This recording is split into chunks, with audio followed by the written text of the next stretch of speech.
والو جاگو شمس الضحا یہی ہے۔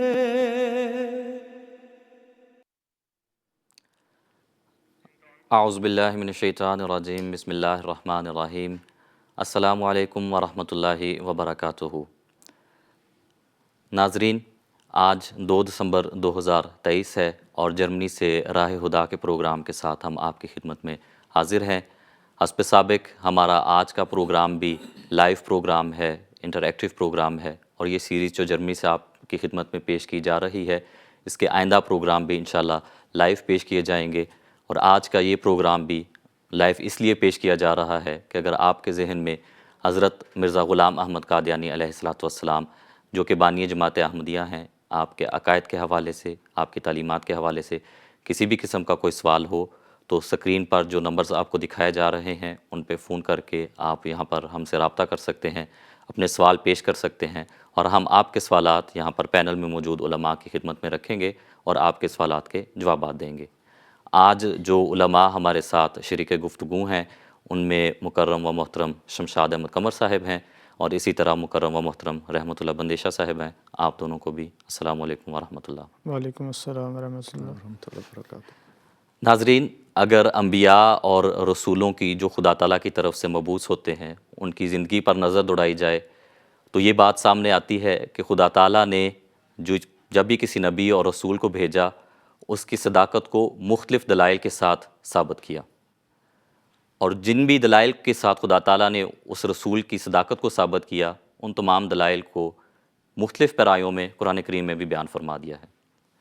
حضرت صلی اللہ علیہ وآلہ وسلم کے زمانے میں بھی ہم دیکھتے ہیں، آپ کے حیات مبارکہ میں بھی آپ صلی اللہ علیہ وآلہ وسلم خدا تعالیٰ کی طرف سے رسول تھے جس کا تمام دنیا سے وعدہ کیا گیا تھا، خدا تعالیٰ کی طرف سے نبی تھے، تو آپ صلی اللہ علیہ وآلہ وسلم کی صداقت کو خدا تعالیٰ نے مختلف طریقوں سے ثابت کیا، اور ہمیں آپ صلی اللہ علیہ وآلہ وسلم کی زندگی میں یہ چیز بھی نظر آتی ہے کہ آپ صلی اللہ علیہ وآلہ وسلم کی حیات مبارکہ میں چند ایسے اشخاص بھی تھے جنہوں نے، اور بھی دوسرے اشخاص تھے جنہوں نے نبوت کا دعویٰ کیا، اور انہوں نے خدا تعالیٰ نے ان کی صداقت یا ان کے ساتھ نہیں دیا بلکہ وہ جھوٹے دعوے دار تھے، اور یہی چیز دوسرے انبیاء اور رسولوں کی زندگی میں بھی ملتی ہے۔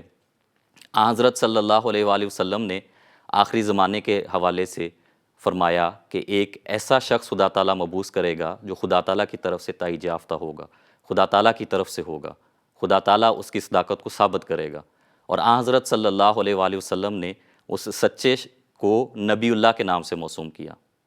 اس کے ساتھ ساتھ حضرت صلی اللہ علیہ وآلہ وسلم نے اپنی امت کو متنبع بھی کیا کہ کثرت سے جھوٹے دعوے دار بھی ظاہر ہوں گے۔ تو ایک عام شخص کے لیے کیا معیار بنتا ہے کہ کس صداقت کے کس معیار پر اس رسول کو، اس شخص کو پرکھنا چاہیے جسے پتہ چل سکے کہ کیا وہ شخص واقعی خدا تعالیٰ کی طرف سے ہے، کیا وہ خدا تعالیٰ کی طرف سے تائید یافتہ ہے یا نہیں ہے، یا وہ جھوٹا نبوت کا دعوے دار ہے۔ انشاءاللہ آج ہم اس پروگرام میں حضرت مرزا غلام احمد قادیانی علیہ السلام جن کو ہم اس زمانے کا امام مہدی اور مسیح موعود مانتے ہیں، جن کو ہم حضرت صلی اللہ علیہ وآلہ وسلم کی پیشگوئیوں کے مصداق مانتے ہیں، آپ علیہ السلام کی صداقت کے حوالے سے قرآن کریم نے جو معیار بیان فرمائے ہیں ان کا جائزہ لیں گے کہ آپ علیہ السلام کیا اس نہج پر پورے اترتے ہیں یا نہیں اترتے۔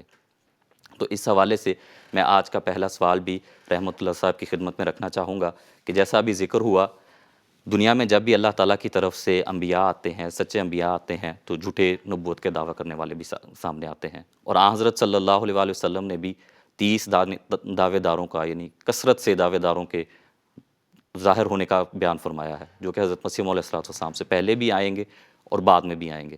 تو کیسے ان میں فرق کیا جا سکتا ہے، کیسے سمجھا جا سکتا ہے، قرآن کریم نے کیا معیار بیان فرمایا ہے تاکہ پتہ چل سکے کہ یہ خدا تعالیٰ کی طرف سے ہے اور یہ جھوٹا نبوت کا دعوے دار ہے؟ جزاکم اللہ۔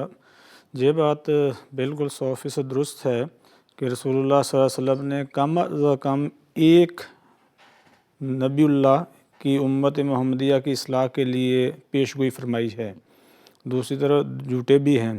تو ظاہر ہے حضور نے پیشگوئی فرمائی ہے کہ جو ایک مصلح آئے گا وہ نبی اللہ ہوگا، خدا کی طرف سے بھجوایا گیا ہوگا، تو جو خدا کی طرف سے بھجوایا گیا ہے اور وہ نبی اللہ ہے تو اس کی صداقت کو پرکھنے کا معیار بھی بہرحال وہ انبیاء کا منہاج ہی ہو سکتا ہے، انبیاء کا طریق ہی ہو سکتا ہے۔ عام معروف ہے، دیکھنا اگر ہم نے کسی ڈاکٹر کو چیک کرنا ہو کہ اس کی ڈگری اچھی ہے، اصلی ہے یا جھوٹی ہے، تو اس کے لیے ضروری ہے کہ ہم ڈاکٹر کا جو کرائٹیریا ہے اس کو پیش کریں۔ اگر انجینئر کو چیک کرنا ہے تو ہم انجینئر کا کرائٹیریا پیش کریں گے۔ تو مرزا صاحب کا دعویٰ ہے کہ مجھے خدا تعالیٰ نے اس زمانے کی اصلاح کے لیے حضرت رسول اللہ صلی اللہ علیہ وسلم کی پیشگوئی کے موافق، اسی طرح سابقہ ادیان میں جو موجود پیشگوئیاں تھیں ان کے مطابق بھیجا ہے تاکہ میں اصلاح احوال کروں۔ اور قرآن کریم نے اس طرف ہمیں توجہ دلائی ہے کہ جو انبیاء کی باتیں، انبیاء کے قصے، انبیاء کے واقعات قرآن کریم نے بیان کیے ہیں وہ ہمارے لیے نصیحت کے طور پر ہیں۔ ہم نے ان سے اخذ کر کے اپنے لیے سبق حاصل کرنا ہے۔ کوئی وہ میتھمیٹکس کی کتاب نہیں ہے، وہ کوئی تاریخ کی کتاب نہیں ہے۔ تاریخ کی باتیں ظاہر پیش ہوں گی، پیش کی ہیں قرآن کریم میں، لیکن وہ صرف تاریخ کے طور پر نہیں، ہمارے لیے سبق کے طور پر۔ دیکھیں نا سورۃ یوسف کے آخر میں اللہ تعالیٰ فرماتا ہے کہ ہم نے سورۃ یوسف میں پورا یوسف علیہ السلام قصہ بیان کر دیا۔ کیوں؟ فرمایا لَقَدْ كَانَ فِي قَصَصِهِمْ عِبْرَةٌ لِأُولِي الْأَلْبَابِ، کہ جو ہم نے واقعات بیان کیے ہیں، قصہ بیان کیا ہے، اس میں عقل والوں کے لیے نشانیاں ہیں کہ انبیاء کا یہ طرز ہے۔ اسی طرح دیکھیں سورہ انعام میں اللہ تعالیٰ نے مختلف انبیاء کا ذکر کیا، حضرت نوح کا ذکر کیا، ابراہیم کا ذکر کیا، اسماعیل کا ذکر کیا، اسحاق کا ذکر کیا، یعقوب، متعدد انبیاء کا ذکر کیا۔ آخر میں اللہ تعالیٰ فرماتا ہے 91 آیت نمبر میں، میں اولئک الذین ھدی اللہ، یہ وہ انبیاء کا گروہ ہے جن کا مختصر تذکرہ کیا، یہ ہے انبیاء کا گروہ، انہیں ھدی اللہ، اللہ نے ہدایت دی ہے۔ فَبِھداہ مقتدی، اے نبی صلی اللہ علیہ وسلم، اور اسی طرح نبی صلی اللہ علیہ وسلم کے ساتھ حضور کی نیابت میں سارے قرآن کریم کے قارئین کو ہدایت ہے کہ ان انبیاء کے طرز کی پیروی کرنی ہے۔ یعنی جو ایک ہے نبیوں والا راستہ ہے، ایک ہے نبیوں کے مخالفین شیطانی راستہ، ہمارا کام ہے نبیوں کے راستے پہ چل۔ اسی طرح حضور صلی اللہ علیہ وسلم نے اپنے دور کے مخالفین کو مخاطب کر کے، اللہ تعالیٰ نے حضور صلی اللہ علیہ وسلم کے دور کے مخالفین کو مخاطب کر کے آپ کی صداقت کو سمجھنے کا فرمایا کہ یہ نبی کو پہلا نبی تو نہیں ہے۔ اے نبی تو ان کو اعلان کر دے، قل ما کنت بدعا من الرسل، میں کون سا پہلا رسول ہوں؟ اگر مجھے آپ نے چیک کرنا ہے کہ میں سچا ہوں یا نہیں ہوں تو بھئی انبیاء پہلے گزرے ہیں، ان کے معیار پہ مجھے چیک کر لو۔ باقی جہاں تک بحیثیت انسان ہے، میں قل انما انا بشر مثلکم، ہاں فرق ہے یوحا الیہ، کہ میں انسان کے لحاظ سے تمہاری طرح کا انسان ہوں، تمہاری طرح کا بشر ہوں۔ فرق کیا ہے کہ وحی ہوتی ہے۔ تو میں نے پہلے تذکرہ کیا کہ سورہ یوسف میں اللہ تعالیٰ نے فرمایا کہ انبیاء کے قصوں میں تمہارے لیے ہدایت کا سامان ہے۔ پھر سورہ انعام کا تذکرہ کیا کہ اللہ نے لسٹ بیان کی نبیوں کی، اور میں فَبِھداہ مقتدی، یہ ہیں جن کو ہدایت دی ہے اللہ نے، ان کی ہدایت کی، ان کے منہاج کی، ان کے راستے کی پیروی کیجیے۔ پھر ساتھ ہی اللہ تعالیٰ نے یہ بتایا کہ نبی پاک صلی اللہ علیہ وسلم کو پہلے رسول نہیں ہیں، آپ سے پہلے بھی رسول گزرے، ان کو پرکھ لیجیے۔ پھر حضور صلی اللہ علیہ وسلم کے لیے سورہ کہف میں بتا دیا کہ آپ بشر کے لحاظ سے تو برابر ہیں انسانوں کے، ہاں وہی ہے۔ دیکھیں صداقت کا یہ مختلف، یعنی ہم نے اس سے پتہ چلا کہ اگر کسی کی صداقت پرکھنی ہے تو بہرحال نبی کی صداقت کے لیے نبیوں کا راستہ اور نبیوں کا طریق پرکھنا پڑے گا۔ اب دیکھتے ہیں کہ حضور صلی اللہ علیہ وسلم نے اپنے مخالفین کو اپنی صداقت کے کون سے دلائل دیے ہیں۔ حضور مکہ میں پیدا ہوئے، مکہ میں اپنے مخالفین کے سامنے حیات گزاری، 40 سال کی عمر میں آپ نے جب آپ پر وحی نازل ہوئی تو آپ نے اپنی صداقت کے لیے ایک بڑی ہی عمدہ مثال سورہ یونس جو میں بیان ہوئی ہے، اللہ تعالیٰ نے فرمائی ہے میں قل لو شاء اللہ ما تلوتہم، کہ اے لوگو تم جانتے ہو کہ میرا تو طریق یہ ہے کہ اللہ جب تک چاہتا نہیں میں کچھ کہتا نہیں، جب تک اللہ مجھے ہدایت نہیں دیتا، حکم نہیں دیتا، میں کچھ کرتا نہیں۔ اگر اللہ کی طرف سے ہدایت ہوتی مجھے کہ آپ نے کچھ نہیں کہنا تو میں تمہارے پاس یہ جو میرے پاس وحی ہوئی ہے نہیں بیان کرتا، ولا ادراکم بہ، نہ میں اس کی تمہیں علم ہونے دیتا۔ میں آپ کیوں نہیں میں کہہ رہا ہوں، جو میں بات کہہ رہا ہوں میں سچی بات کہہ رہا ہوں۔ میں فقط لبثت فیکم عمرا من قبل افلا تعقلون، میں تمہیں 40 سال عمر گزارے ہیں، کیا میں نے تمہارے درمیان جب عمر گزاری ہے آپ نے کبھی دیکھا کہ میں جھوٹ بول رہا ہوں؟ کیا آپ نے کبھی دیکھا کہ میں فراڈ کر رہا ہوں؟ کیا میں نے دیکھا کہ میں لوگوں کے ساتھ غلط بیانی کر رہا ہوں؟ اگر میں عام انسانوں کے ساتھ غلط بیانی نہیں کر رہا، اگر میں عام لوگوں کے ساتھ دھوکہ دہی سے کام نہیں لے رہا، اگر میں عام لوگوں کے حق نہیں مار رہا، میں لوگوں کی طرف غلط باتیں منسوب نہیں کر رہا، تو جب آج میں کہتا ہوں کہ میرے پر خدا نے وحی نازل کی ہے کہ اے نبی تو لوگوں کی ہدایت کے لیے ہے، تو یہ کیسے ممکن ہے کہ وہ انسان جو عام لوگوں کے ساتھ گفتگو میں غلط بیانی سے کام نہیں لیتا، جھوٹا نہیں ہے، وہ اچانک اللہ تعالیٰ پر جھوٹ بولنا شروع کر دے؟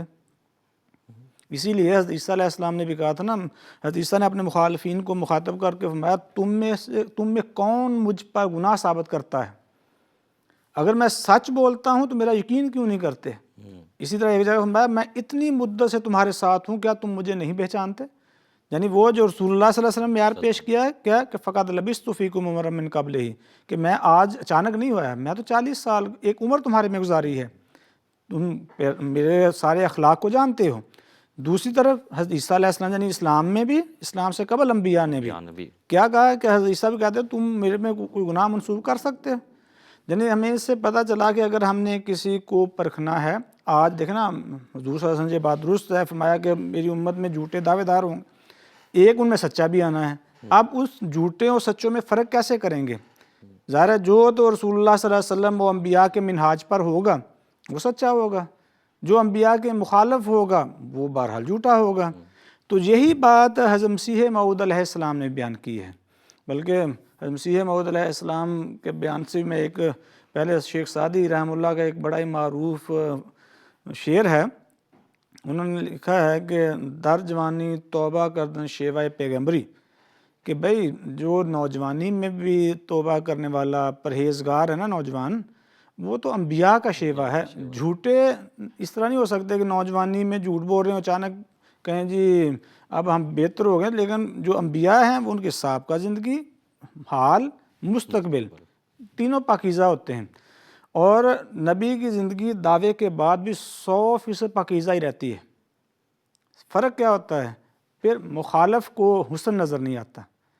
ہمارے عربی میں بڑا معروف شعر ہے کہ حبوں کا شیئن یعمی کا و یسیم کا، کہ کسی چیز کی آپ کو محبت، کسی سے اسی طرح بغض جو ہے انسان کو اندھا اور بہرا بنا دیتا ہے۔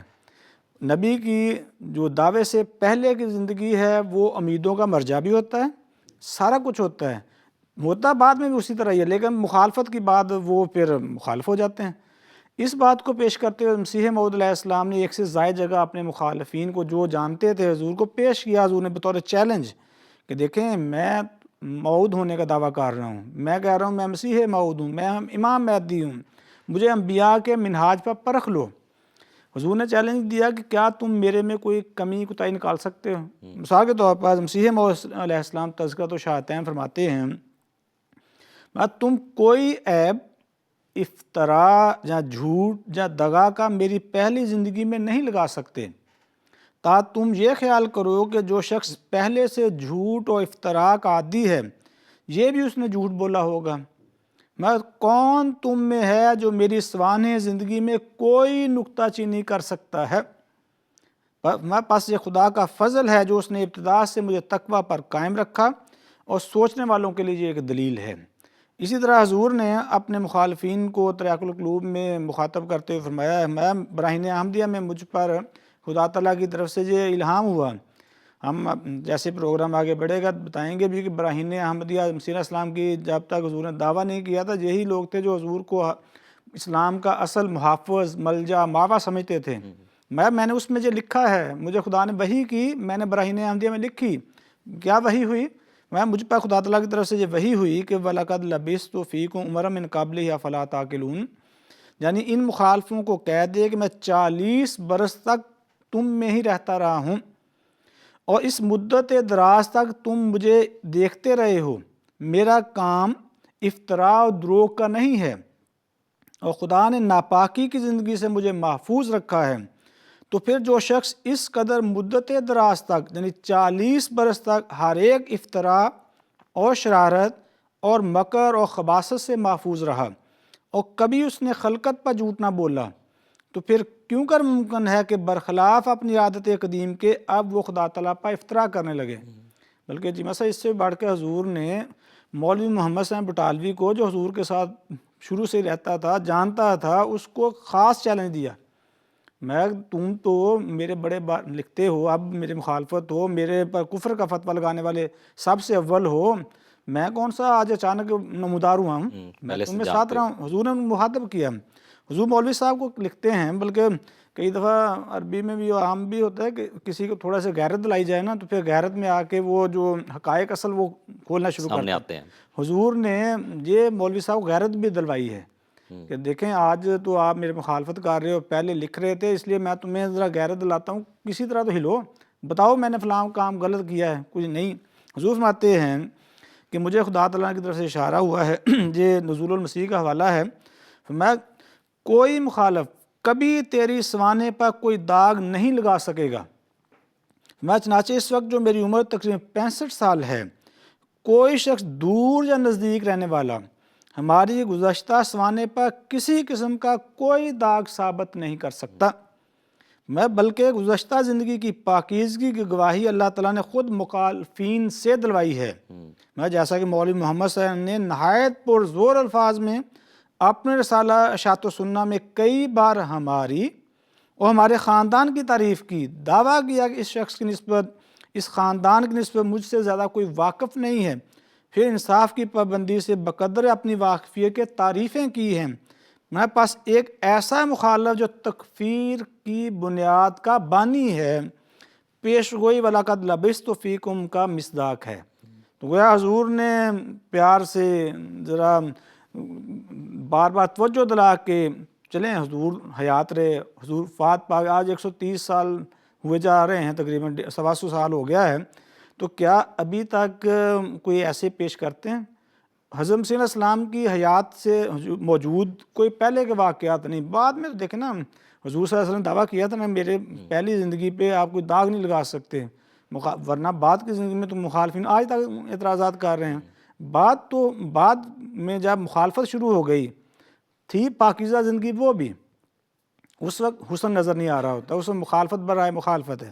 لیکن پہلی زندگی منہاج نبوت والی زندگی کیا ہے، جو اللہ نے رسول اللہ صلی اللہ علیہ وسلم کو بطور دلیل پیش کر کے مخالفین کو ملزم کیا، حضرت عیسیٰ علیہ السلام نے مخالفین کو ملزم کیا، باقی بزرگان اس بات کا تذکرہ کرتے رہے کہ جو جوانی میں ابتدائی عمر میں پاک باز ہو وہ بعد میں بھی پاک باز رہتا ہے. اس لیے حضور نے بڑا ہی پیارا شعر فرمایا ہے، ابتدا سے تیرے ہی سایہ میں میرے دن کٹے، گود میں تیری رہا میں مثل طفل شیر خار.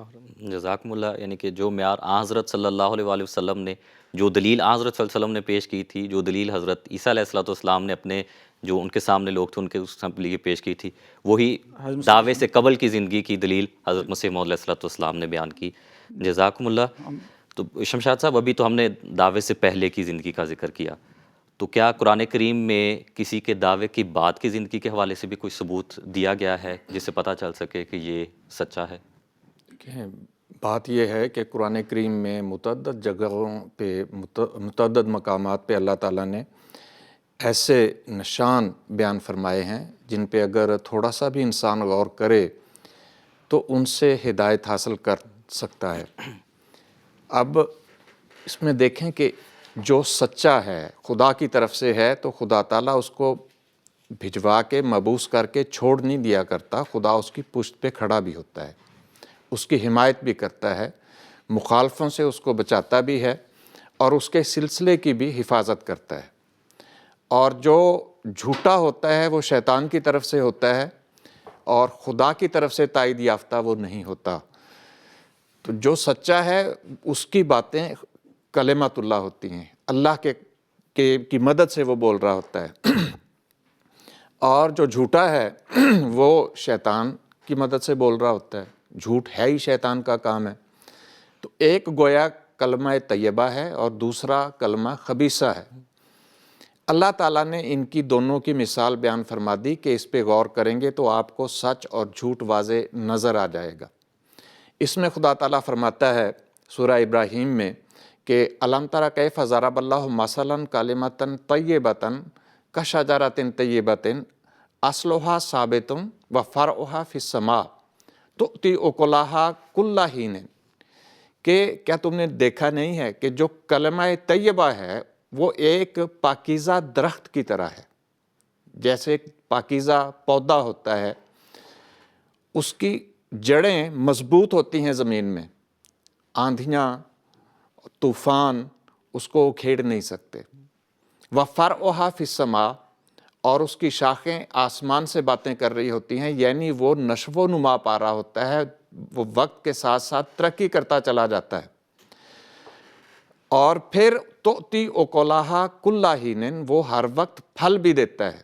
تو درخت اپنے پھلوں سے پہچانا جاتا ہے کہ اس کی مضبوطی کتنی ہے، کیا وہ سرسبز ہے یا نہیں ہے، یا اس کے پتے خشک ہونا شروع ہو گئے ہیں اور خشک ہونے کے بعد دوبارہ ان میں ہریالی نظر نہیں آ رہی.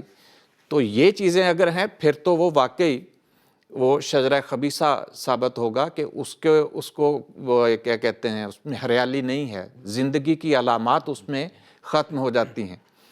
اور دوسرا فرمایا کہ وہ ہر وقت اپنے پھل دیتا ہے، اور جب پھل دیتا ہے پھلوں سے آپ اس کو پہچان لینا کہ یہ کس چیز کا درخت ہے، یہ سچائی ہے یا جھوٹ ہے. اور پھر فرمایا وَيَضْرِبُ اللَّهُ الْأَمْثَالَ لِلنَّاسِ لَعَلَّهُمْ يَتَذَكَّرُونَ. یہ یوں ہی نہیں، یہ اس لیے میں اللہ تعالیٰ بیان فرما رہا ہے یہ مثالیں تاکہ وہ ان مثالوں سے نصیحت حاصل کریں، ان کو چسپاں کر سکیں سچے اور جھوٹے پر. اور جہاں تک کلمہ خبیثہ کا تعلق ہے، اللہ تعالیٰ فرما رہا ہے وَمَثَلُ كَلِمَةٍ خَبِيثَةٍ كَشَجَرَةٍ خَبِيثَةٍ اجْتُثَّتْ مِنْ فَوْقِ الْأَرْضِ مَا لَهَا مِنْ قَرَارٍ. کہ جو کلمہ خبیثہ ہے جو شیطان کی طرف سے ہے، اس کی مثال خدا تعالیٰ ایک خبیث درخت سے دیتا ہے، ایسا پودا جو فائدہ مند نہیں ہے، نقصان دہ ہے. تو اس کو یعنی جو کلمہ طیبہ تھا وہ اس درخت کو فرمایا اصلھا ثابتٌ، اس کی جڑیں مضبوط رہتی ہیں. اور جو کلمہ خبیثہ ہے وہ شجرہ خبیثہ کی طرح جس کی جڑیں مضبوط نہیں بلکہ اجتثت من فوق الارض، کہ وہ زمین سے اکھاڑ کر پھینک دیا جاتا ہے، اس کی جڑ کام نہیں آتی اس کے، اور اس کو کہیں قرار نہیں ہوتا. یہ کیفیت اس کی ہوتی ہے. اور پھر آگے اللہ تعالیٰ فرماتا ہے یثبت اللہ الذین آمنوا بالقول الثابت فی الحیات الدنیا، کہ اللہ تعالیٰ اس دنیا میں بھی وفی الآخرہ، اور آخرت میں بھی وہ لوگ جو ایمان والے ہوتے ہیں، حقیقی ایمان رکھنے والے ہوتے ہیں، انہیں قول ثابت کے ذریعے ثابت قدم رکھتا ہے، انہیں دلائل عطا فرماتا ہے، ایسے دلائل کہ ان کو کوئی ہلا نہیں سکتا، اس دنیا میں بھی اور آخرت میں بھی وہ ثابت قدم رہیں گے. اور جو دوسرے ہیں یذل اللہ الظالمین، وہ دوسرے ظلم کرتے ہیں، اللہ تعالیٰ ان کو گمراہ ہونے دیتا ہے. وہ ظلم کا تو اللہ تعالیٰ ان کی حفاظت نہیں کرتا، وہ گمراہ ہوتے ہیں تو ہوئیں، وہ اللہ تعالیٰ ان کی ذمہ داری نہیں لیتا. ہاں وہ خدا تعالیٰ کی بات کو مان لیں، اللہ ان کو ہدایت دیتا ہے، لیکن اس کو دیکھنا، سننا، پڑھنا اور تسلیم کرنا یہ ان کے اختیار میں ہے. اور جو اختیار کا پازیٹیو استعمال نہیں کرتا، نیگیٹو استعمال کرتا ہے، وہ شجرہ خبیثہ ہے، پھر اللہ اس کا خیال نہیں رکھے گا. تو یہ موٹی موٹی نشانیاں اللہ تعالیٰ نے بیان فرمائی ہیں کہ وہ ایک درخت کی طرح ہے. اب دیکھیں میں ایک سمپل سی مثال آپ کو سمجھا دیتا ہوں کہ کسان فصل بیجتا ہے. فصل جب بیجتا ہے تو فصل کے ساتھ ساتھ جڑی بوٹیاں بھی اگاتی ہیں. تو جو فصل کا مالک ہوتا ہے، جس نے وہ پودے اپنے ہاتھوں سے لگائے ہوتے ہیں، جب جڑی بوٹیاں اگاتی ہیں تو اور وہ فصل کو نقصان پہنچا رہی ہوتی ہیں، تو اس کو فکر ہوتی ہے اپنی فصل کی، ان جڑی بوٹیوں کی فکر نہیں ہوتی. وہ جو فصل اس نے لگائی ہے، جو پودا اس نے اپنے ہاتھ سے لگایا ہے، تو وہ کیا کرتا ہے، اس کی حفاظت کے لیے گوڈی کرتا ہے. اور گوڈی کرتے ہوئے وہ جڑی بوٹیاں جو شجرہ خبیثہ کہلائیں گی قرآن کریم کی زبان میں، وہ کھرپا پکڑتا ہے اور ان کو جڑ سے اکھاڑتا ہے اور اتنی دور پھینکتا ہے کہ دوبارہ اس طرف نہ آئے، پھر نئی اگتی ہیں، پھر وہ گوڈی کرتا ہے. تو یہی کیفیت اللہ تعالیٰ کی ہے کہ جس پودے کو اس نے اپنے ہاتھ سے لگایا ہے وہ اس کی حفاظت بھی کرتا ہے. اور جب دنیا میں لوگ مخالفت کی آندھیاں چلتی ہیں، طوفان آتے ہیں، سب کچھ ہوتا ہے، لیکن وہ اس پودے کا کچھ بگاڑ نہیں سکتے، کیونکہ وہ جس نے لگایا ہے وہ اس کی حفاظت بھی کرتا ہے، اس کی حفاظت کے سامان پیدا کرتا ہے. لیکن جو دوسری ہوتی ہیں جڑی بوٹیاں، وہ ان کو اکھاڑ کے دور پھینک دیتا ہے. یہی کیفیت خدا کی ہے کہ جس پودے کو خدا نے اپنے ہاتھ سے لگایا ہے اس کا دنیا کچھ نہیں بگاڑ سکتی. مخالفت تو ہوتی ہے اس کی، لیکن وہ اس فصل کی طرح ہوتا ہے، اس پودے کی طرح ہوتا ہے جس کو مالک نے اپنے ہاتھ سے لگایا، اور اس مالک کو فکر ہوتی ہے اس کی کہ اس کی حفاظت بھی کرے گا. اگر کوئی بیماری پڑے گی وہ اس کو بیماری کا علاج کرے گا. جڑی بوٹیاں ہوں گی تو ان کو اکھاڑ کے باہر پھینک دے گا. اسی طرح گویا ہر وہ جڑی بوٹی وہ کسی بھی لحاظ سے ہو، وہ حکومت کا کوئی بندہ ہو یا غیر حکومت کا ہو، جب وہ نقصان پہنچانے کا ارادہ کرے گا تو اللہ ایک طرف جہاں اپنے فرستادہ کی، اپنی اس جماعت کی حفاظت کرتا ہے، وہاں اس کے اوپر حملہ کرنے والے کو نہیں چھوڑتا، سوائے اس کے کہ وہ کچھ توبہ کر لے، خدا کی طرف جھک جائے، وہ کم از کم ظلم سے باز آ جائے. تو یہ چیز ہے. آج دیکھ لیں کہ تمام مخالفتوں کے باوجود، ظلم و ستم کے باوجود، آندھیوں اور طوفانوں کے باوجود، اگر یہ جماعت اپنی جگہ پر قائم ہے، نہ صرف قائم بلکہ سرسبز و شاداب ہے، پہلے سے بڑھتی جا رہی ہے اور پھیلتی جا رہی ہے، اور اس کے پھل بھی ظاہر ہو رہے ہیں، تو پھر اس کا مطلب ہے اس کی پشت پہ خدا ہے.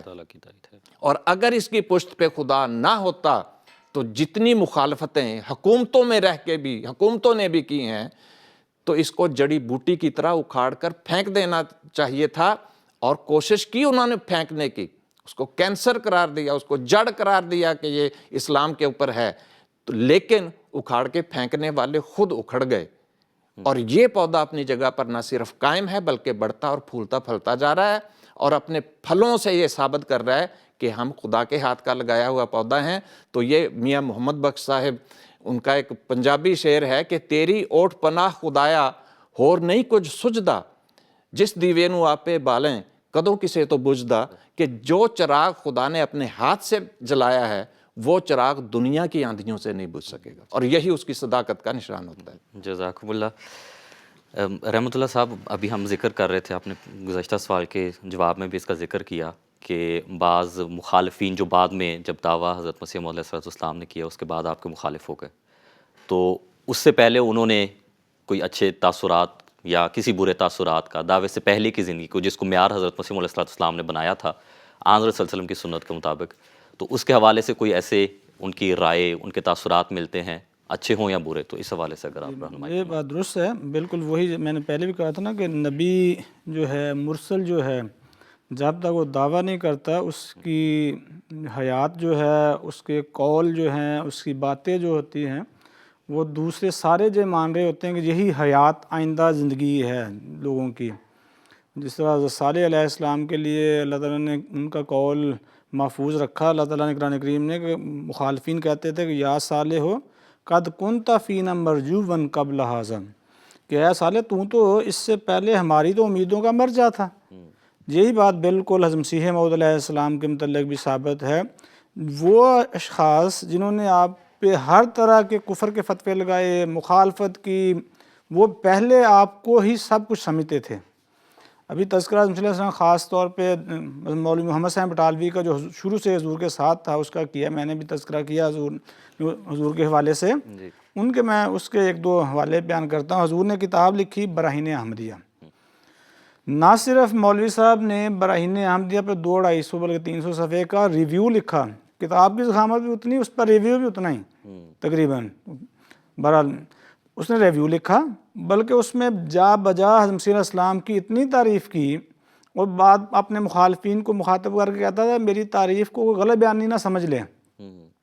تحدید دیتا تھا کہ بھئی اس جیسی میں جو تعریف بیان کر رہا ہوں، جو میں اوصاف مرزا صاحب کے بیان کر رہا ہوں غلط ہے، مجھے بتائیں. پھر حضرت مسیح علیہ السلام کے دوسرے مخالفین ہیں. چلو شروع سے کرتے ہیں مولوی محمد صاحب بٹالوی سے. جو ریویو براہین احمدیہ پہ لکھا مولوی محمد صاحب بٹالوی نے، اس میں وہ لکھتے ہیں کہ مؤلف براہین احمدیہ کے حالات و خیالات سے جس قدر ہم واقف ہیں، ہمارے معاصرین سے ایسے واقف کام نکلیں گے. یعنی ہمارے جو اس عمر کے ہمارے ہم ایج لوگ ہیں، یا ہمارے زمانے کے لوگ ہیں، وہ اس قدر واقف نہیں ہیں. کہتے ہیں جی پھر کیا ہے؟ کہتے ہیں مؤلف صاحب ہمارے ہم وطن ہیں، بلکہ اوائل عمر کے جب ہم کتبی و شرح معلّہ پڑھتے تھے، ہمارے ہم مکتب اس زمانے سے آج تک ہم میں اور ان میں خط و کتابت، ملاقات و مراسلات برابر جاری ہیں. اس لیے ہمارا یہ کہنا کہ ہم ان کے حالات و خیالات سے بہت واقف ہیں مبالغہ قرار نہ دیے جانے قابل ہے۔ پہلے اپنی بات کو پختہ کرنے کے لیے کہا کہ جو میں اب تعریف مرزا صاحب کی بیان کرنے لگا ہوں، یہ نہیں کہ میں نے کسی ایک آتے جاتے بندے سے سنی میں نے تعریف بیان کر دی۔ میرا کلاس فیلو ہے، ہم کٹھے پڑھے ہیں، میں حالات سے واقعات حالات سے بخوب بالکل، میں اس سے خط و کتابت جاری رکھا ہوں، میل ملاقات جاری ہے۔ تو ظاہر ہے کہ میل ملاقات، خط و کتابت، آپس میں رابطہ تھا، تو جہاں اچھی باتیں پتہ لگتی ہیں بری باتیں پتہ لگتی ہیں۔ اس لیے حضور نے بعد میں بار بار کہا تھا نا کہ آپ بیان کریں اگر میرے میں آپ نے کبھی کوئی بری بات دیکھی ہے۔ وہ لکھتے ہیں کہ مؤلف براہین احمدیہ مخالف و موافق کے تجربے و مشاہدے کے روح سے واللہ حسیب شریعت محمدیہ پر قائم، پرہیزگار اور صداقت شعر ہے۔ پھر لکھتے ہیں ہم اس یعنی کتاب براہین احمدیہ پر اپنی رائے نہایت مختصر اور بے مبالغہ الفاظ میں ظاہر کرتے ہیں۔ کہتے ہیں ہماری رائے میں یہ کتاب اس زمانے میں موجودہ حالات کی نظر سے ایسی کتاب ہے جس کی نظیر آج تک اسلام میں تالیف نہیں ہوئی اور آئندہ کی خبر نہیں، لعل اللہ یحدث بعد ذلک امرا۔ اور اس کا مؤلف جناب مسیح موعود علیہ السلام بھی اسلام کی مالی، جانی، قلمی، لسانی و قالی نصرت میں ایسا ثابت قدم نکلا ہے جس کی نظیر پہلے مسلمانوں میں بہت ہی کم پائی گئی ہے۔ یعنی کہ یہ قرآن کریم کی وہ آیت بھی ہے نا، قُلْ إِنَّ صَلَاتِي وَنُسُكِي وَمَحْيَايَ وَمَمَاتِي لِلَّهِ رَبِّ الْعَالَمِينَ کہ میری تمام باتیں، قربانیاں، مرنا، جینا، ہر چیز اللہ تعالیٰ کے لیے۔ تو گویا یہ تو عملاً کہہ سکتے وہی ہیں چیز اس ثابت آیت کا ہو رہی ترجمہ ہے۔ اس لکھا ہے، بالکل، یعنی اب لفظاً عربی میں نہیں لکھا، جب کہہ رہے ہیں مالی، جانی، سمجھا قلمی، کر انہوں نے لسانی، تشریح کے لحاظ سے بیان کر ہر دیا۔ طرح بیان کر دی کہ یہ وہ بندہ ہے۔ تو اسی لیے رسول اللہ صلی اللہ علیہ وسلم نے کہا تھا نا آخرین میں جب آنا ہے تو حضور کا مکمل پرتو ہونا چاہیے۔ بلکہ اسی میں مولوی صاحب مزید لکھتے ہیں، کہتے ہیں ہمارے ان الفاظ کو کوئی ایشیائی مبالغہ سمجھے تو سمجھے، پھر کیا کہتے ہیں کوئی ہم کو کم سے کم ایک ایسی کتاب بتا دے جس میں جملہ فرقہ مخالفین اسلام جیسے خصوصاً آریہ سماج، برہمو سماج سے اس قدر زور و شور سے مقابلہ پایا جاتا ہو، اور دو چار ایسے اشخاص سے انصار اسلام کی نشاندہی کرے جنہوں نے اسلام کی نصرت مالی و جانی و قلمی و لسانی کے علاوہ نصرت حالی کا بیڑا اٹھایا ہو، اور مخالفین اسلام اور منکرین الہام کے مقابلہ میں مردانہ تحدی کے ساتھ یہ دعویٰ کیا ہو۔ کیا کہ جس کو وجود الہام کا شک ہو وہ ہمارے پاس آ کر اس کا تجربہ و مشاہدہ کر لے، اور اس تجربہ و مشاہدہ کا اقوام غیر کو مزہ بھی چکھا دیا ہو۔ یعنی وہ یہ کہہ رہے ہیں کہ اگر کسی کو کوئی شک پیدا ہوتا ہے نا کہ میں لکھ رہا ہوں شاید اس میں کوئی کمی بیشی ہے، صرف دوستانہ طور پر لکھ دیا ہے، یہ نہیں ہے، عمل پریکٹیکل مثالیں موجود ہیں، آئیں پاس رہیں سب کچھ دیکھ لیں۔ پھر مولوی صاحب نے آخر پہ پورا لکھا ریویو اور کہا مؤلف براہین احمدیہ نے مسلمانوں کو عزت رکھ لی ہے، مخالفین اسلام سے شرطیں لگا لگا کر تحدی کی ہے، منادی اکثر روئے زمین پر کر دی ہے کہ جس شخص کو اسلام کی حقانیت میں شک ہو وہ میرے پاس آئے، اس کی صداقت عقلیہ دلائل نقلیہ سے ثابت کی ہے۔ بلکہ عجیب بات ہے، وہ جو پہلے دعائیں مانگتا تھا مسیح علیہ السلام وہ اپنے لیے، وہ بعد میں مخالف ہوا۔ مولوی صاحب اسی میں لکھتے ہیں، یہ ریویو انہوں نے جہاں ختم کیا وہ لکھتے ہیں وہاں آخر پہ کہ اے خدا اپنے طالبوں کے رہنما پر ان کی ذات سے، ان کے ماں باپ سے، تمام جہان سے زیادہ رحم فرما۔ تو اس کتاب کی محبت لوگوں کے دلوں میں ڈال دے، اس کی برکات سے مالا مال کر دے، اور کسی اپنے صالح بندے کے طفیل اس خاکسار شرمسار گنہگار کو بھی اپنے فیوز و انعامات اور اس کتاب کی اخص برکات سے فیض یاب کر۔ وہ تو بہرحال بعد میں ہونی تھی یا نہیں ہونی تھی وہ الگ بات ہے، لیکن دعائیں اس قسم کی کر رہے تھے۔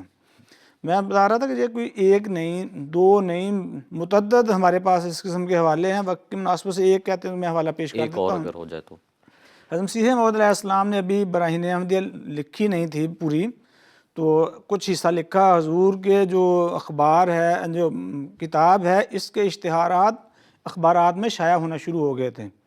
بڑی مشہور اخبار ہے اخبار منشور محمدی، اور اس کتاب کی خصوصیت یہ ہے کہ یہ خاص طور پر اسلام کے دفاع کو مد نظر رکھتی تھی۔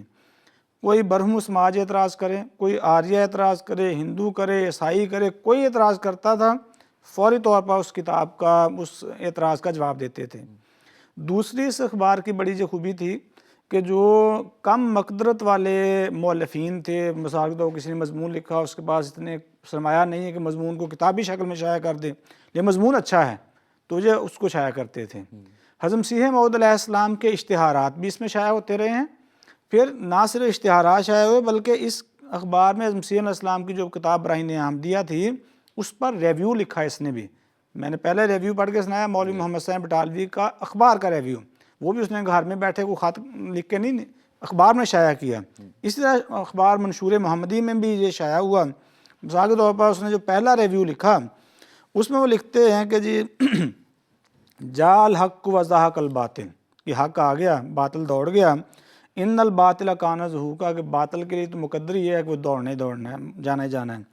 کہتے براہین احمدیہ ملقب ہی البراہین الاحمدیہ علی حقیقت کتاب اللہ القرآن و نبوت المحمدیہ، یہ اصل میں براہین احمدیہ کا پورا نام یہ ہے، ہم اکثر براہین احمدیہ کہتے ہیں، پورا نام یہ ہے۔ کہتے ہیں سبحان اللہ، دنیا میں ایسے بھی لوگ ابھی موجود ہیں کہ حمایت دین اسلام کے لیے محنت شاقہ اپنے پر گوار رکھتے ہیں، دین حق کی غمخواری میں زحمتیں اٹھاتے اور مصیبتیں جھیلتے ہیں۔ یہ جس طرح حضرت خدیجہ نے فرمایا تھا کہ حضور صلی اللہ علیہ وسلم اللہ آپ کے ساتھ ہے، آپ کو کچھ نہیں ہوگا، کیونکہ آپ تو وہ خوبیاں اپنے اندر جمع کیے ہوئے ہیں جو دنیا میں عام طور پر معدوم ہو گئی ہیں۔ تو کہتے یہ بھی سبحان اللہ، شکر اللہ کا، اللہ پاک ہے، اس طرح کے ابھی ہیں، ورنہ تو کام خراب ہو گیا تھا اسلام یعنی کہ کا۔ جیسے اس وقت حضرت خدیجہ نے یہ رائے کا اظہار کیا تھا، اسی طرح صداقت کے معیار کے حوالے سے یہاں پر بھی رائے کا اظہار ہو رہا ہے۔ ہاں جی، وہ کہتے ہیں مدت سے ہماری آرزو تھی کہ علماء اسلام سے کوئی حضرت جن کو خدا نے دین کی تائید و حمایت کی توفیق دی ہے، کوئی ایسی تصنیف یا تالیف کرے جو زمانہ موجودہ کے حالات کے موافق ہو، جس میں دلائل عقلیہ اور براہین نعتیہ قرآن کریم کے کلام اللہ ہونے پر اور حضرت صلی اللہ علیہ وسلم کی ثبوت نبوت پر قائم ہوں۔ کہتے خدا کا شکر ہے کہ یہ آرزو بھی بھر آئی۔ کیسے؟ کہتے یہ وہی کتاب ہے جس کی تالیف اور تصنیف کی ہم کو مدت سے آرزو تھی، اور افضل العلماء فاضل جلیل جرنیل فخر اسلام اور فخر اسلام ہند مقبول یا بار غر محمد مقبول، اسی طرح مولوی مرزا غلام احمد صاحب کی یہ کہتے تصنیف ہے۔ کہتے سبحان اللہ، کیا تصنیف منیف ہے کہ جس سے دین حق کا لفظ ثبت ہو رہا ہے، ثبوت ہو رہا ہے، ہر لفظ سے حقیقت قرآن اور نبوت محمدیہ ظاہر ہو رہی ہے۔ مخالفوں کو کیسے آب و تاب سے دلائل قاطعہ سنائے گئے ہیں۔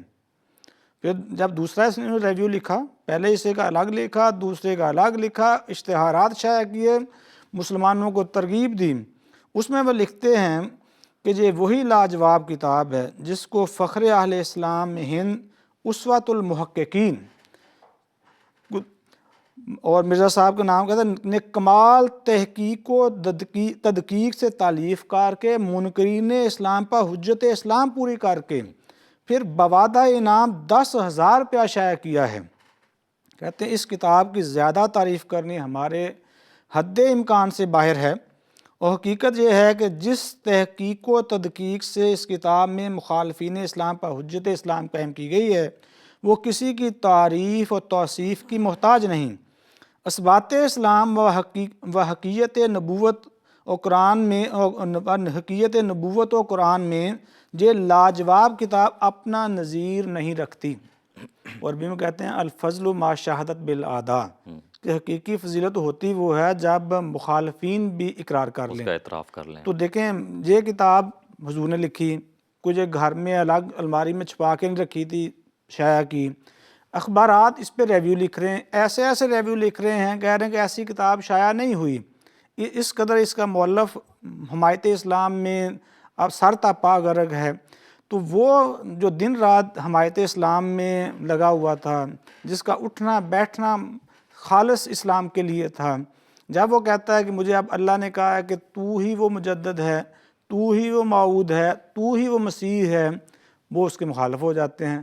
لیکن اس مخالفت کے باوجود زندگی پر، قبل از دعویٰ زندگی پر جو معیار صداقت ہے، اعتراض کرنے کی ضرورت نہیں کرتا، اعتراض کرنے کی ضرورت، بلکہ اس کا اعتراف کر رہے ہیں اعتراف کرتے ہیں۔ جو اخلاق تھے، جو خوبیاں بالکل۔ تھیں جو انہوں نے بیان کی۔ وقت کی مناسبت سے ہم اور بھی پیش کر لیتے ہیں۔ ہاں جی، انشاءاللہ اگر وقت بچا تو انشاءاللہ اور بھی حوالہ جات اس حوالے سے آپ کی خدمت میں ہم ضرور رکھیں گے، لیکن ابھی فی الحال جو ہے وہ اگلے سوالات بھی، کچھ ہمیں سوالات بھی موصول ہو رہے ہیں۔ یہ ظفر محمود احمد صاحب کا ایک سوال ہے جو پاکستان سے ہیں، انہوں نے یہ سوال بھجوایا، میں شمشاد صاحب کی خدمت میں یہ رکھنا چاہوں گا۔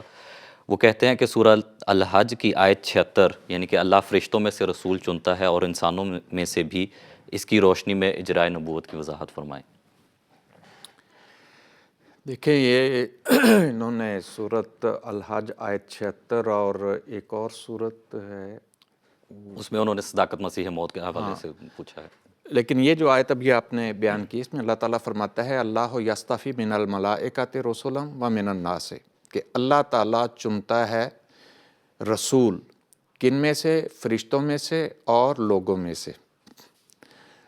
تو پہلی بات تو اس میں یہ سمجھنے والی ہے کہ عام طور پہ رسول اور نبی میں جو فرق کیا جاتا ہے وہ کلیئر ہونا چاہیے کہ نبی اور رسول میں فرق جو علماء کر رہے ہیں وہ کہتے ہیں کہ جی رسول وہ ہوتا ہے جو شریعت لے کے آتا ہے اور نبی وہ ہے جو بغیر شریعت کے آتا ہے۔ یہ درست نہیں ہے۔ ہر وہ نبی جو اللہ تعالیٰ کی طرف سے آتا ہے وہ نبی بھی ہے، وہ رسول بھی ہے۔ رسول اس کو کہتے ہیں جس کو خدا تعالیٰ دوسرے اپنا پیغام دے کے دوسرے تک بھیجتا ہے۔ فرشتے کو اللہ تعالیٰ پیغام دے کے بھیجے گا، وہ ایک مخصوص انسان تک وہ پیغام پہنچاتا ہے تو وہ فرشتہ بھی رسول ہے۔ لیکن جس کو اللہ تعالیٰ نے اس فرشتے کے ذریعے پیغام دیا ہے کہ اس پیغام کو، اور اس کی ڈیوٹی لگائی ہے کہ اب اس پیغام کو آگے پہنچاؤ، تو وہ انسان بھی رسول ہے پھر، کیونکہ وہ اللہ کا پیغام، فرشتہ بھی اللہ کا پیغام لے کے آیا، وہ بھی رسول ہے، اور وہ انسان بھی اللہ کا پیغام لے کے جا رہا ہے، وہ بھی رسول ہے۔ دونوں کو یعنی اس نے، اللہ نے بھیجا ہے۔ فرشتے کو نبی نہیں کہا، کیونکہ نبی وہ ہوتا ہے جو عوام میں پھر خبر دیتا ہے آ کے۔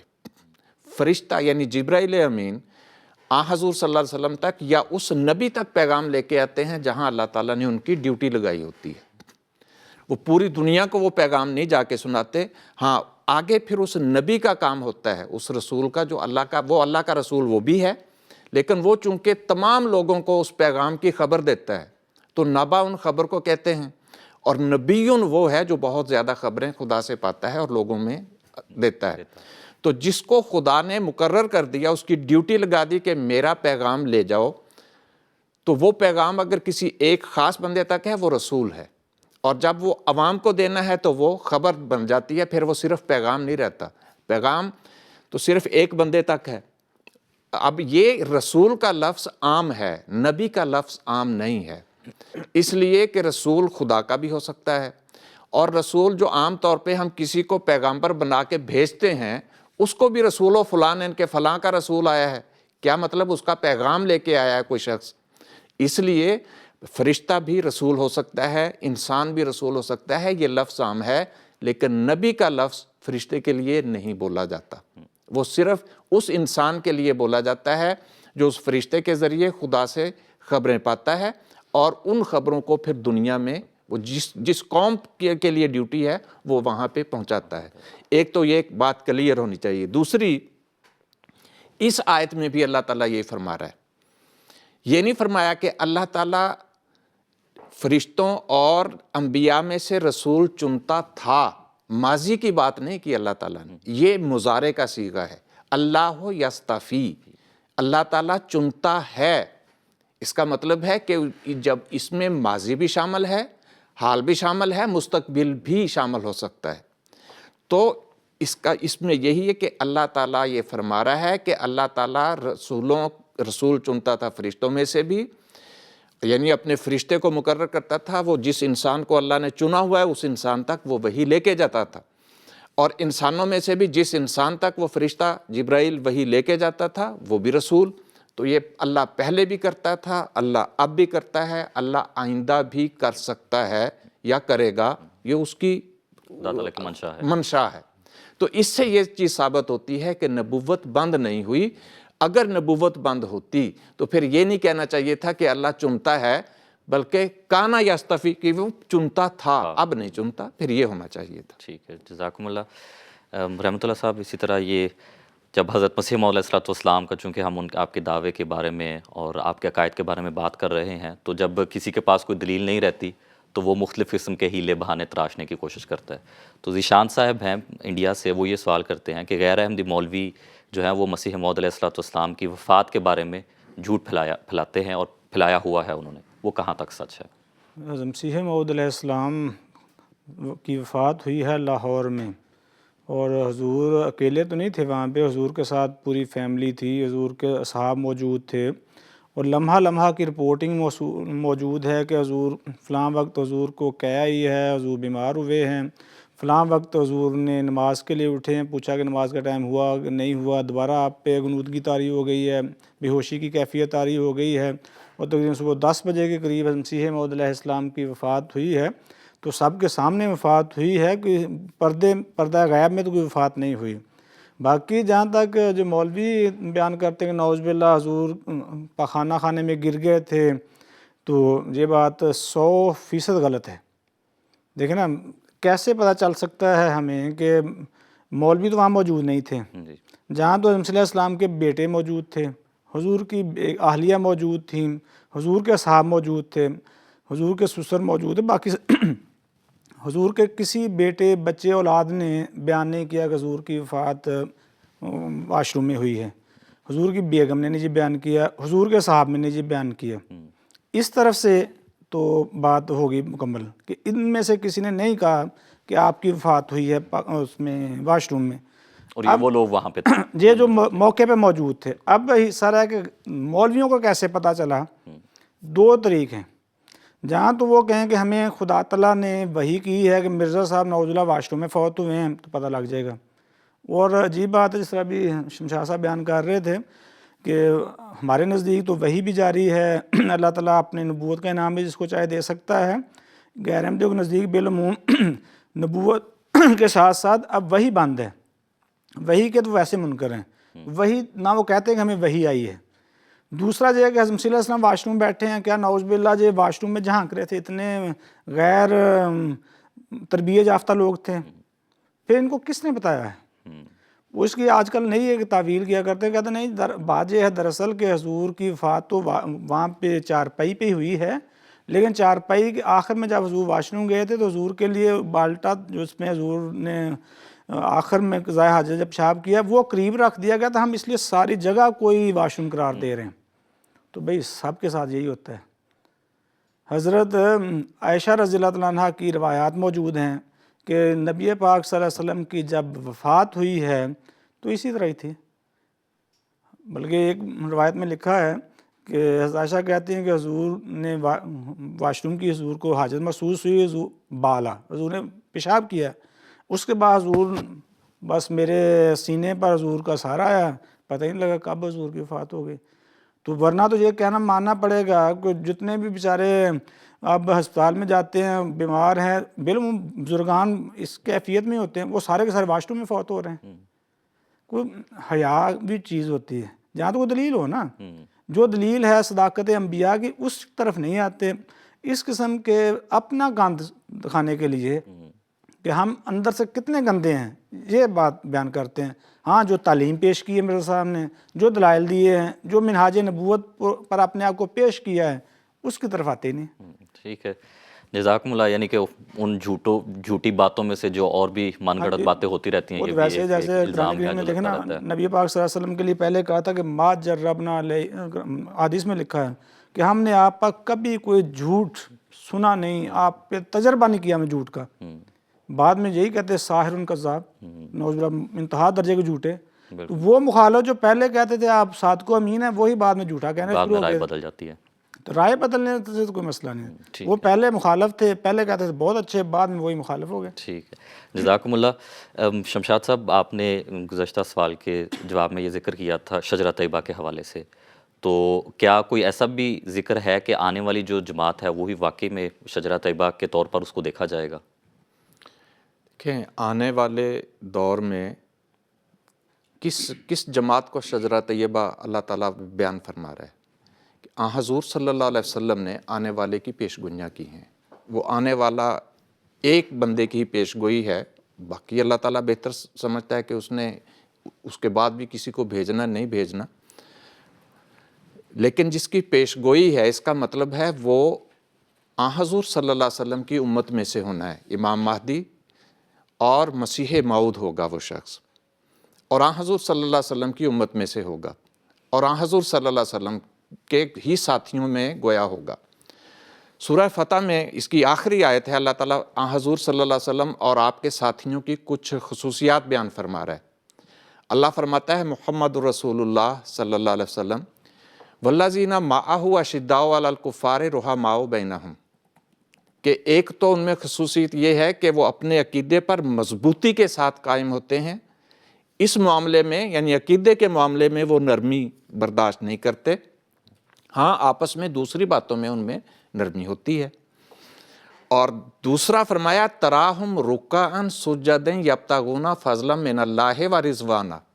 سب سے بڑی اور خوبصورت نشانی جو حضور صلی اللہ علیہ وسلم کی اور آپ کے ساتھیوں کی بیان فرمائی گئی ہے کہ یہ نبی بھی اور اس کے جو بھی ساتھی ہیں وہ اس یعنی پہلے دور کے ہوں یا آخری دور میں ہوں، اس کے گروہ سے تعلق رکھنے والے لوگوں کی نشانی یہ ہے کہ تراہم رکعا سجدا، کہ رکوع و سجود کرنے والی جماعت ہوگی وہ،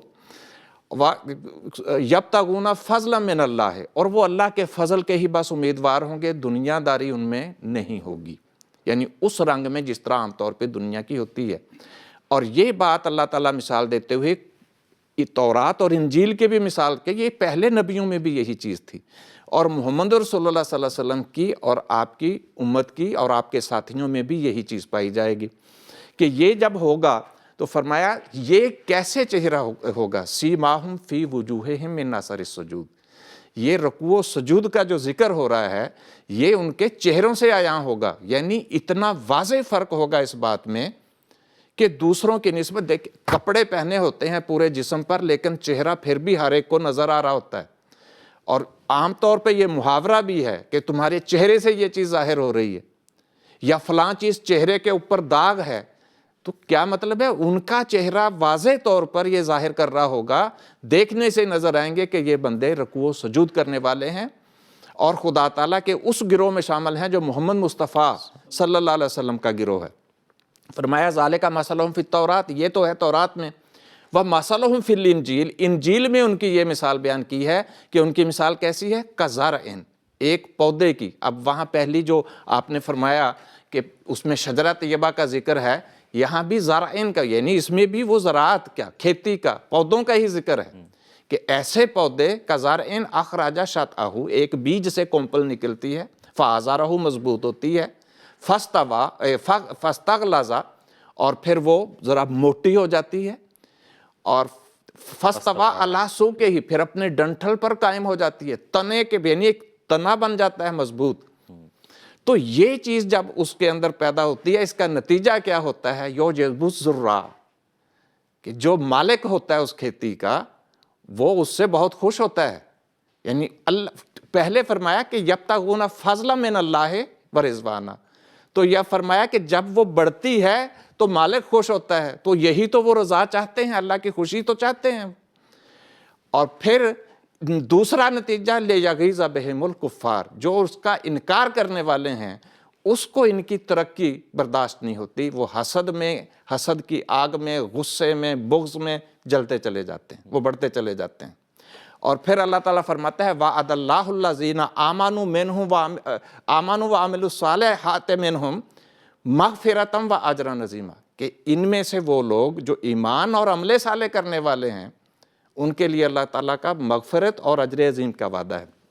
اب یہاں دیکھیں ایک نشانی جو محمد مصطفیٰ صلی اللہ علیہ وسلم کے بھی غلاموں میں بھی تھی، وہ کیا تھا، رکوع و سجود. اور یہی وہ چیز ہے فرمایا جس سے کافر غصے میں ہوں گے. اس وقت بھی نمازوں کے اوپر پابندی تھی، دشمن یہ برداشت نہیں کر سکتا تھا کہ کوئی ربنا اللہ کا نعرہ لگائے، ایک خدا کی توحید کا اعلان کرے، یا نمازیں اس خدا کی عبادت کرے، وہ اس عبادت کو بھی روکتے تھے، وہ ایک خدا کی توحید کے اعلان کو بھی روکتے تھے۔ حضور صلی اللہ علیہ وسلم کو اور آپ کے صحابہ کو کتنے دکھ اور تکلیفیں دی گئیں، یہ آپ کے سب کچھ سامنے ہے۔ تو اللہ فرما رہا ہے یہ ہے، وہ ان کے چہروں سے ظاہر ہوگا۔ آج جو ہمارے ساتھ ہے کہ ہماری جماعت کا ترہ امتیاز ہی عبادت ہے۔ ہمیشہ حضرت مسیح علیہ السلام سے لے کے خلفائے کرام تک ہمیشہ دعاؤں کے اوپر زور ہے اور نمازوں کے اوپر زور ہے۔ اس میں فرمایا یہ بڑا واضح فرق ہوگا، جیسے چہرہ سامنے نظر آتا ہے۔ سوشل میڈیا پہ گزشتہ دنوں ایک میں دیکھ رہا تھا کلپ، ایک مولوی صاحب بیان کر رہے ہیں کہ جی آپ کو پتہ، میں آپ کو بتاؤں، ضیاء الحق کو لوگ قادیانی کہتے تھے۔ کیوں کہتے تھے؟ کہتے بھئی وجہ یہ تھی کہ لوگوں میں جو یہ قادیانی کیوں مشہور ہوا فوج کے اندر، کہ فوج کے افسروں میں ہمارے تو کوئی نماز نہیں پڑھتے، لیکن یہ جو قادیانی جتنے ہوتے ہیں یہ ان میں نماز پڑھتے تھے۔ تو جب ضیاء الحق آیا فوج میں تو یہ چونکہ نماز پڑھتا تھا تو باقی سارے اس کو سمجھتے تھے کہ یہ قادیانی ہے۔ یہ ہے وہ ثبوت کہ سیماہم فی وجوہہم، ان کے تو نام کے ساتھ ہی عبادت جڑی ہوتی ہے کہ دشمن بھی، مخالف بھی اگر نماز پڑھ رہا ہے تو دشمن سمجھتا ہے کہ یہ قادیانی ہوگا جو نماز پڑھ رہا ہے۔ رکوع و سجود اس جماعت کا کام ہے۔ اور پھر فرمایا کہ وہ ترقی کیسے کرے گی؟ ایک پودے کی طرح، بالکل میں نے عرض کیا کہ اس کی جڑیں مضبوط ہوتی ہیں، جیسے وہ تدریجی ترقی کرے گی، اور جب تدریجی ترقی کرے گی دشمن اس سے بغض، حسد کرے گا، پھر اس کے خلاف قدم اٹھائے گا، اور وہ اقدام اس کو مجبور کریں گے کہ ان کے خلاف ایسی تدبیریں کی جائیں کہ ان کی عبادت میں روک بنے۔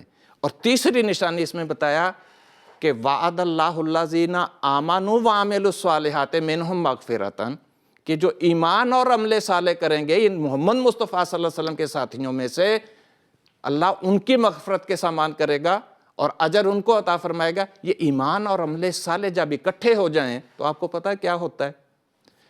سورہ نور کی آیت نمبر 56 دیکھیں، اللہ تعالیٰ فرماتا ہے وعد اللہ الذین آمنوا منکم وعملوا الصالحات لیستخلفنہم فی الارض، کہ جو ایمان اور عمل صالح کرنے والے ہیں اللہ کا وعدہ ہے محمد مصطفیٰ صلی اللہ علیہ وسلم اور آپ کی امت سے کہ تم میں سے جو یہ کرے گا اس کو خلافت عطا کروں گا۔ آج خلافت کس کے پاس ہے؟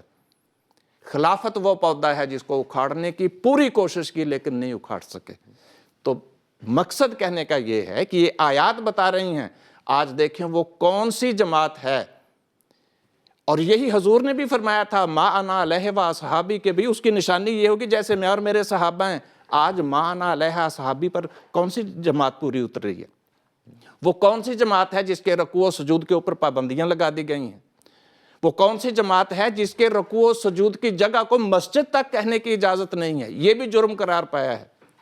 وہ کون سی جماعت ہے جس میں اگر وہ اذان دیتے ہیں یعنی اللہ اکبر کہیں تو ملکی قانون کے سینے پہ سانپ لوٹنے شروع ہو جاتے ہیں؟ ایک آئین اور قانون کے خلاف ورزی ہو گئی، جذبات مجروح ہو گئے، یہ سانپ سینوں پہ لوٹتے ہیں۔ کس آواز سے؟ مسجد کو مسجد کہہ دیا، نماز سامنے کسی کے پڑھ لی، یا اذان دے دی، اللہ اکبر کہہ دیا۔ یہ کس بات کی علامت ہے؟ کیا یہ ما انا علیہ اصحابی کی علامت نہیں ہے؟ کیا وہ جماعت جس اس پودے کو اکھاڑنے کے لیے آندھی اور طوفان اور کیا کچھ نہیں کر لیا، کیا اس کو اکھاڑ سکے ہیں؟ کون سی جماعت ہے وہ؟ کون سی جماعت ہے جس میں 100 سال سے خلافت قائم ہے؟ اور خلافت یہ بھی تسلیم کرتے ہیں، حضور صلی اللہ علیہ وسلم کی پیش گوئی تھی کہ خلافت ہوگی، لیکن وہ کوشش کرتے رہے ہم خلیفہ بنا لیں، جس کو کوشش وہ نہیں بنا سکے، اور جس کو خدا نے بنایا اس کو پوری کوشش کی کہ ہٹا دیں، اکھیڑ دیں اس کو، وہ نہیں ہٹا سکے، اس کو نہیں مٹا سکے۔ یہ ہے صداقت۔ ٹھیک ہے، جزاکم اللہ۔ یعنی کہ ایک اللہ تعالیٰ نے جو وعدہ کیا ہے اس حوالے سے ہے، اور دوسرا جو انہوں نے اپنی طرف سے ختم کرنے کے لیے فعل دکھائے وہ بھی ایک صداقت کا نشان ہے۔ صداقت کا نشان۔ تو جزاکم اللہ، بہت شکریہ۔ ہمارا آج کا جو پروگرام کا وقت ہے وہ اختتام کو پہنچ چکا ہے۔ ہمارے پاس سبھی سوالات ہیں۔ عارف الزمان صاحب ہیں، ہمارے ریگولر ویور ہیں بنگلہ دیش سے، ان کا سوال ابھی ہے، بشرا صاحبہ ہیں، اسی طرح فیضان نعیم صاحب ہیں، خالدہ صاحبہ ہیں۔ آپ کے سوالات موصول ہوئے ہیں، آج ہم ان سوالات کو شامل نہیں کر سکے، لیکن آئندہ پروگرام میں انشاءاللہ ان تمام سوالات پر اور مزید جو دوسرے بھی سوالات آپ کے ذہن میں آتے ہیں ان کے حوالے سے ہم بات کریں گے. اگلے ہفتے دوبارہ پروگرام راہ خدا کے ساتھ آپ کی خدمت میں حاضر ہوں گے. تب تک کے لیے اجازت دیجیے. السلام علیکم ورحمۃ اللہ وبرکاتہ.